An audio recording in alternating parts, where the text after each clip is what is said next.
అనుకో బాస్, నువ్వు ఫెయిల్ అయినావు అని చెప్పి సూసైడ్ చేసుకుంటే ఈ స్కూల్కి నీకంటే మంచి స్టూడెంట్ వస్తాడు, నీ ఫ్రెండ్కి మంచి ఫ్రెండ్ దొరుకుతాడు. కానీ మీ అమ్మ నాన్నకు మళ్ళీ ఇలాంటి కూతురు ఇలాంటి కొడుకు దొరకడరా.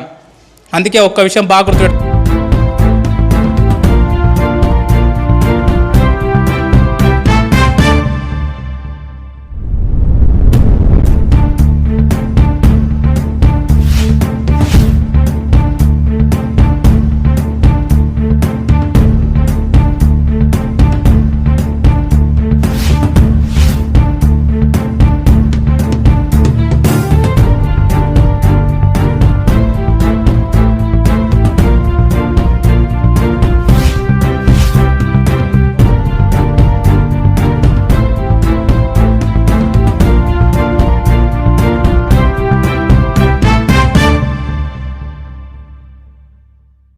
ప్రేమ చేస్తే నువ్వు ఎక్కడ పాడైపోతావు అని చెప్పి తను చినిగిపోయిన బట్టలు వేసుకొని నీకు మంచి బట్టలు ఇప్పిస్తాడురా నాన్న.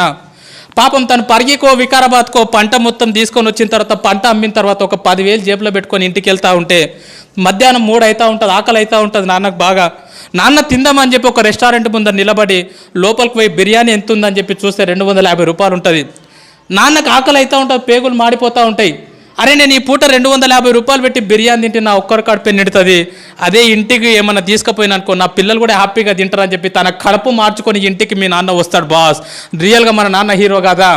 ఎన్నోసార్లు ఒక్కసారి ఇంటికి వెళ్ళిన తర్వాత నాన్న నీతో ఫ్రీగా ఉంటే అడగండి, నాన్న నీకు ఎన్ని కష్టాలు ఉన్నాయని చెప్పి పెద్ద చిట్టా చెప్తాడు బాస్. ఎన్నో అప్పులు ఉన్నాయి నాన్నకు, ఎన్నో ప్రాబ్లమ్స్ ఉన్నాయి నాన్నకు.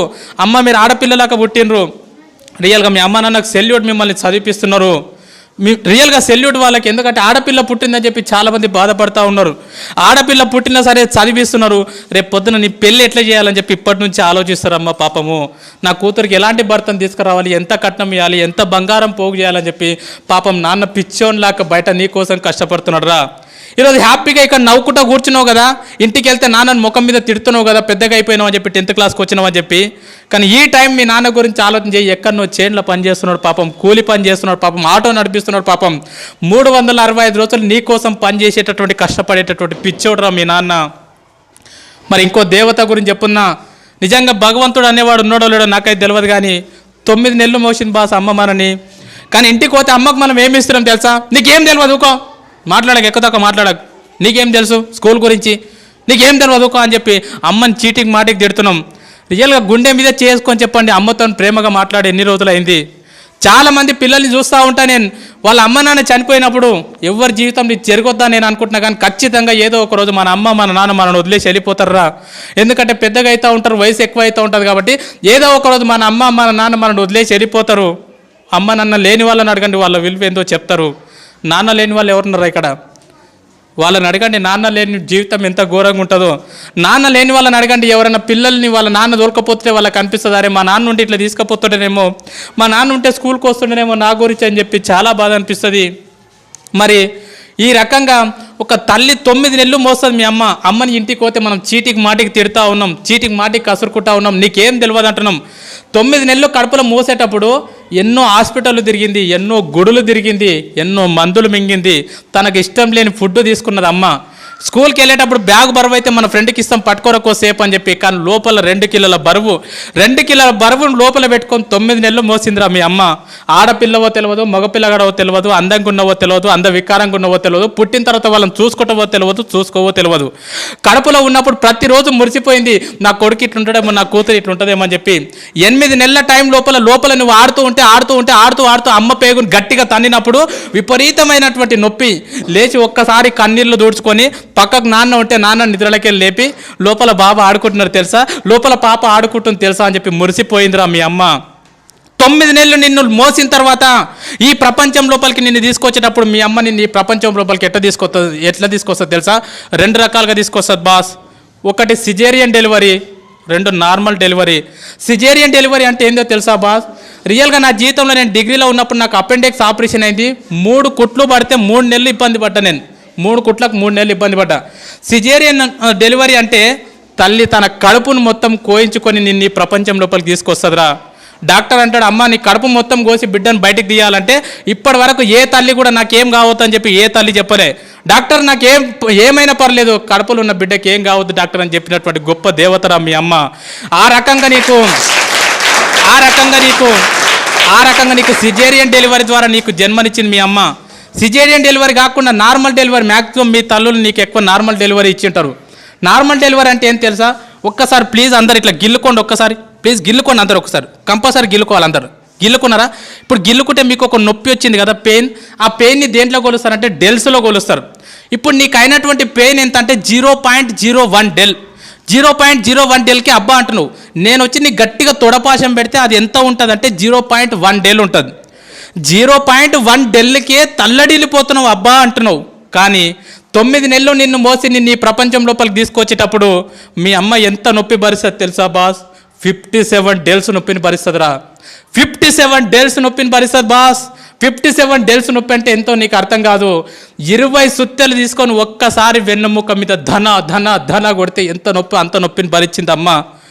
20 తేళ్ళు శరీరం మీద మొత్తం కొడితే ఎంత నొప్పి, అంత నొప్పిని భరించింది మీ అమ్మని నీ ప్రపంచం లోపలికి తీసుకొచ్చేటప్పుడు. ఒక కాయని తీసుకెళ్లి ట్రైన్ పట్టాల మీద పెడితే ఎంత విస్తరిస్తుందో అంత నొప్పిని భరించింది అమ్మ. అంత నొప్పిని భరించి 9 నెలల తర్వాత అరుపుల మధ్యలో, కేకల మధ్యలో మొత్తం నేలకేసి కొట్టుకున్నది, గింజుకున్నది, గొంతు పోయేటట్లు అరిచింది. లేబర్ రూమ్లో జన్మనిచ్చింది బాస్. నువ్వు బయటికి వచ్చిన తర్వాత నువ్వు రక్తపు మడుగులో ఉంటే డాక్టర్ నిన్ను బ్లౌజులతో పట్టుకుంటే అమ్మ మాత్రం నిన్ను డైరెక్ట్ తీసుకొని పాపం ముద్దాడిందిరా. రక్తం మధ్యలో ఉన్నటువంటి నిన్ను తీసుకొని మల్లె పువ్వులాక చేసి పెంచి పెద్ద చేసింది బాస్. తను నిన్ను పెద్ద చేస్తుంటే ఎన్నోసార్లు తను పక్కకు తను తింటుంటే ఎన్నోసార్లు మూత్రం చేసినావు, ఎన్నోసార్లు బాత్రూమ్ చేసినావు. ఒక్కరోజు కూడా విసుక్కోకుండా తను తినేది పక్కకు పెట్టి అల్లారు ముద్దుగా పెంచి పెద్ద చేసిందిరా అమ్మ నిన్ను. అలాంటి అమ్మకు మనం ఏమి ఇస్తున్నాం? నీకేం తెలియదు పో. సపోర్ట్ చేయకుండా ఉండు, నువ్వు ఎక్కువ తక్కువ మాట్లాడకు. నువ్వు నీ బెస్ట్ ఫ్రెండ్ని ఒక మాటను వాడు రేపటి నుంచి నీతో మాట్లాడతాడు. మన బెస్ట్ ఫ్రెండ్ని ఒక మాట అంటే వాడు రేపటి నుంచి మనతో మాట్లాడాడు.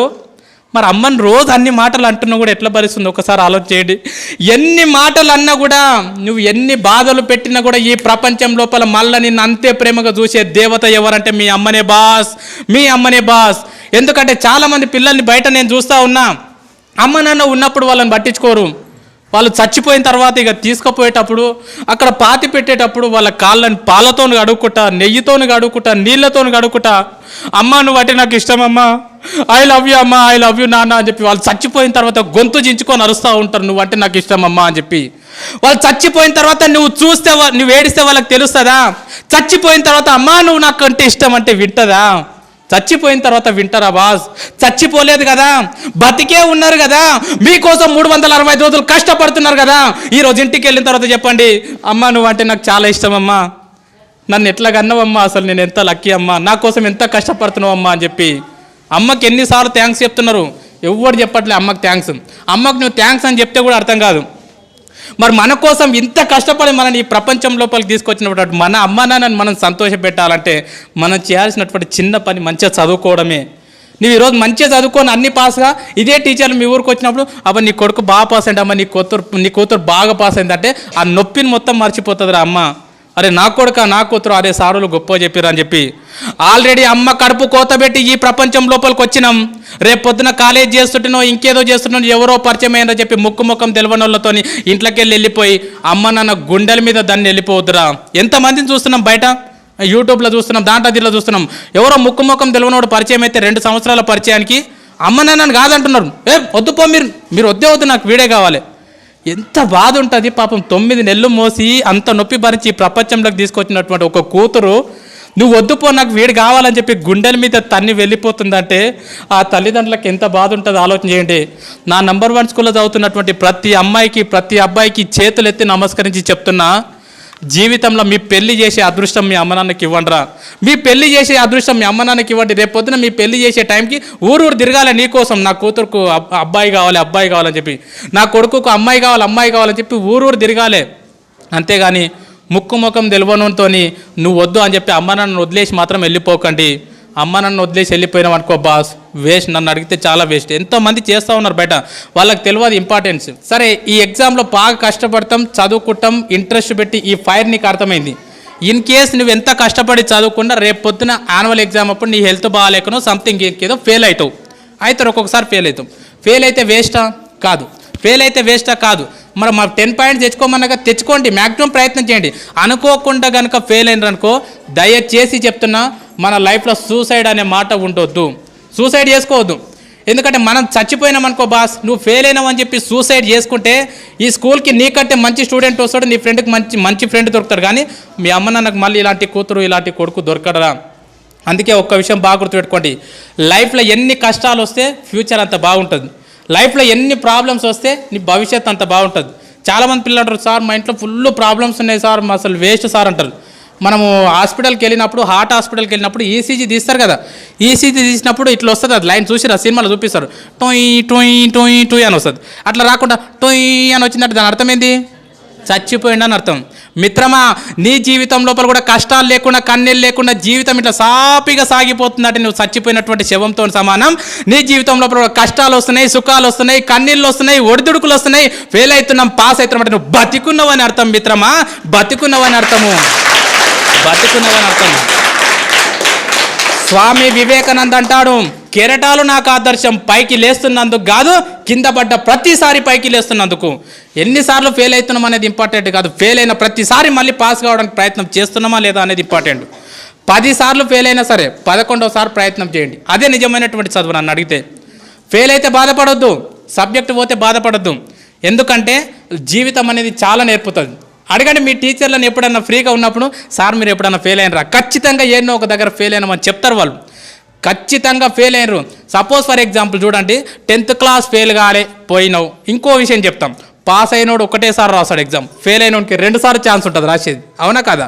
సో 10th క్లాస్ ఫెయిల్ అయినావు, హ్యాపీగా వెళ్ళిపోయినావు, ఇంటర్మీడియట్ మంచిగా నడిచిపోయింది, డిగ్రీ మంచిగా నడిచిపోయింది, ఇంకేదో నడిచిపోయింది. నీ జీవితంలో ఎక్కడ ఫెయిల్యూర్ లేకుండా ఇట్లా జీవితం సాఫీగా సాగిపోతుంది. రేపు పొద్దున జాబ్ చేసేటప్పుడు నీకు ఫెయిల్యూర్ వచ్చింది అనుకో, ఖచ్చితంగా హార్ట్ అటాక్ వచ్చి స్పాట్లో చచ్చిపోతావు నువ్వు.